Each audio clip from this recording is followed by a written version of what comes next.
Oh, he doesn't work there no more. Well, he works in the Hill office. Can I help you with something? Oh, he's at a different MP's office now. Well, he's with the same MP, but he's just at the parliamentary office. Oh, I see. Okay. Well, I'm not a first time caller. I call quite often, to be honest.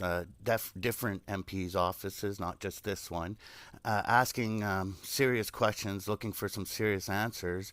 And Fozzie called me back a day or two after my first call and gave me an answer for one of my concerns, but I haven't heard from him in a while about any of my other concerns, and I'm just wondering what's going on with our government. Like, When did you speak to him? a couple weeks ago.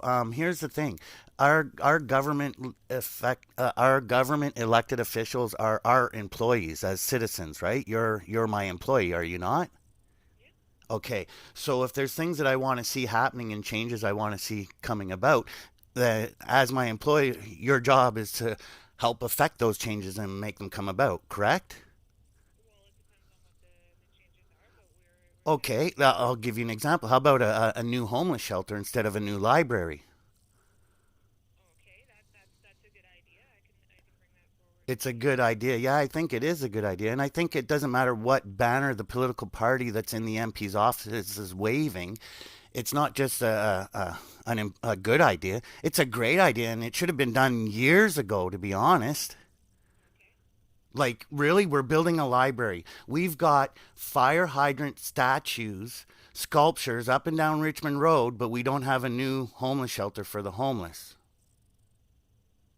Okay. Well, like I said, I can pass it along to the MP. No, I'm just curious. As my employees, when you spend my tax dollars, do you ask me how I want them spent or do you just spend them? I'm not sure what you're asking me.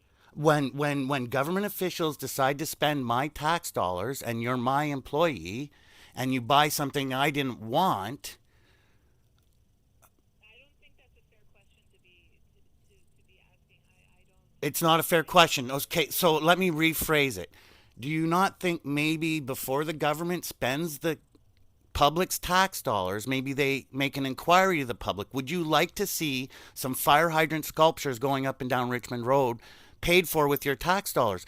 Even a better question: was the artist who did those sculptures from Ottawa, even from Canada, or was he from another country?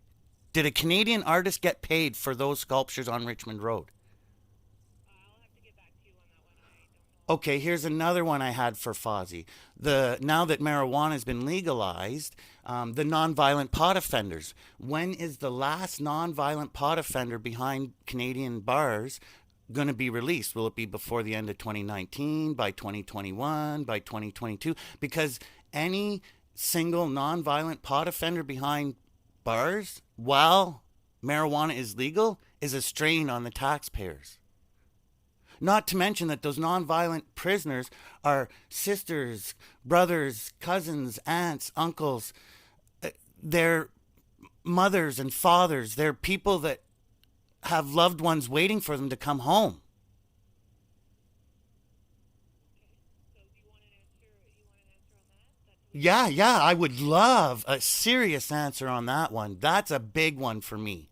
Because if they weren't a threat to me before they were arrested over a plant, and they're not going to be a threat to me after they're released, then every second a nonviolent pot offender is behind bars in a Canadian prison while the so called substance is legal is an injustice to all Canadian citizens and all of us taxpayers, not just the nonviolent prisoner who's behind bars for something that is now legally allowed to be consumed.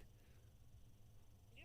That's a good point. Yeah, it is a very good point. And I think somebody needs to get on that and phone me back with a good, serious answer to that question. Okay. So what's the best number to reach you at?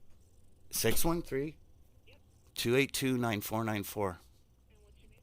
Chris. Chris Chitteris, fight the good fight. That's my name.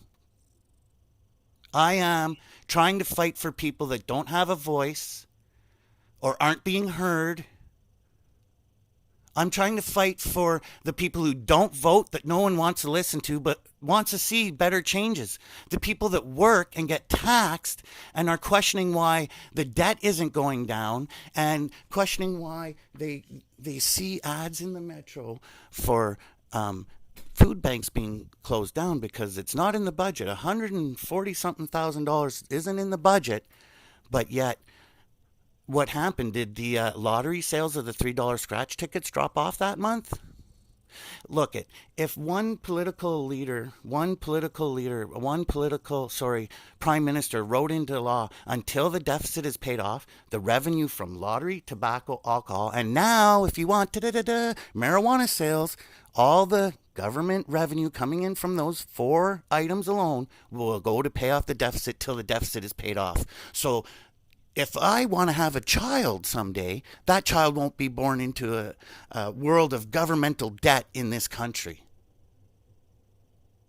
Okay, I will get back to you on that question, and I will also I'll also ask Bobby to look into it as well. Yes, thank you. And I wouldn't mind hearing from Anita. It doesn't matter what riding I live in, it doesn't matter how I vote. I'm a human being. I live in this country and I have feelings and I have concerns and I worry about my fellow citizens, not just myself. And what's happening are injustices. Anita does have drop-in hours every Friday, and you can come and speak to her one-on-one about any topic. Perfect, perfect. Because you know what? You know what? I don't care what banner the political party is under. If the political parties don't start giving us what we want, people will stop voting and there'll be no more power for anybody in politics.